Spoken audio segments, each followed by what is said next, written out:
একটি গুপ্ত বাহিনী 5 তারিখের পরে ধীরে ধীরে আত্মপ্রকাশ করেছিল। এবং আপনাদের পরিষ্কার, আমি ডিটেলে যাব না, বাট আপনাদের পরিষ্কার মনে আছে যে তারা 12 তারিখের নির্বাচন এবং 12 তারিখের নির্বাচনের আগে ঠিক স্বৈরাচারী কায়দায় ভিন্ন ডিজিটাল ওয়েতে তারা কিভাবে তাদের কাজগুলো চালিয়েছিল। তখন বাংলাদেশের অন্য অনেকগুলো রাজনৈতিক দল, অনেকগুলো বিভিন্ন ব্যক্তি, বিভিন্ন পর্যায়ে, যারা পরবর্তীতে আমরা দেখেছি যে সংস্কার নিয়ে অনেক বড় বড় কথা বলেছে, এই মানুষগুলোকে বা এই রাজনৈতিক দলগুলোকে আমরা তখন সংস্কারের সহ বলতে দেখিনি।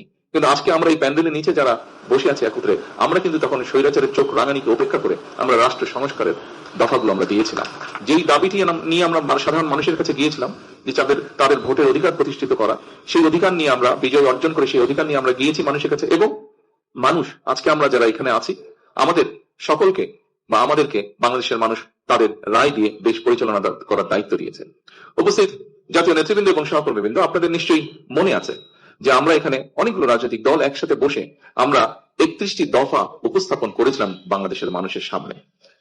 আপনাদের নিশ্চয়ই এটাও স্মরণ আছে যে 31 দফা রাষ্ট্র মেরামতের যে দফাগুলো আমরা উপস্থাপন করেছিলাম, সেটিকে আমরা সংস্কারই বলি, সেটিকে আমরা রাষ্ট্র মেরামতের দফাই বলি। আমরা যখন উপস্থাপন করেছিলাম তখন বাংলাদেশের অন্য অনেকগুলো রাজনৈতিক দল, অনেকগুলো বিভিন্ন ব্যক্তি, বিভিন্ন পর্যায়ে, যারা পরবর্তীতে আমরা দেখেছি যে সংস্কার নিয়ে অনেক বড় বড় কথা বলেছে, এই মানুষগুলোকে বা এই রাজনৈতিক দলগুলোকে আমরা তখন সংস্কারের সহ বলতে দেখিনি। কিন্তু আজকে আমরা এই প্যান্ডেলের নিচে যারা বসে আছে একত্রে, আমরা কিন্তু তখন স্বৈরাচারের চোখ রাঙানিকে উপেক্ষা করে আমরা রাষ্ট্র সংস্কারের দফাগুলো আমরা দিয়েছিলাম। প্রিয় সহকর্মীবৃন্দ, এই 31 দফা নিয়ে আমাদের সকলের একসাথে বসে রচিত যে 31 দফা, সেই 31 দফা নিয়েই কিন্তু আমরা যে নির্বাচন, 12 তারিখের ফেব্রুয়ারি নির্বাচন, সেই নির্বাচনে জনগণের সামনে গিয়েছিলাম। এবং জনগণ গণতান্ত্রিক ব্যবস্থাপনায় জনগণ যে প্রস্তাবের পক্ষে রায় দেয়, সেটিকে জনগণের প্রস্তাব হিসেবে বিবেচনা করা হয়। কাজে আমি ব্যক্তিগতভাবে মনে করি একজন রাজনৈতিক কর্মী হিসাবে যে 31 দফা আমরা সকলে মিলে বসে রচনা করেছিলাম বা তৈরি করেছিলাম, সেই 31 দফার পক্ষে বাংলাদেশের জনগণ রায় দিয়েছে। এবং আমি মনে করি এটি এখন বর্তমানে সমগ্র বাংলাদেশের গণতান্ত্রিক আমি জনগণের এটি 31 দফা, শুধু আমাদের রাজনৈতিক দলগুলো নয়, বরং 31 দফা বাংলাদেশের জনগণের 31 দফা হয়ে গিয়েছে এখন।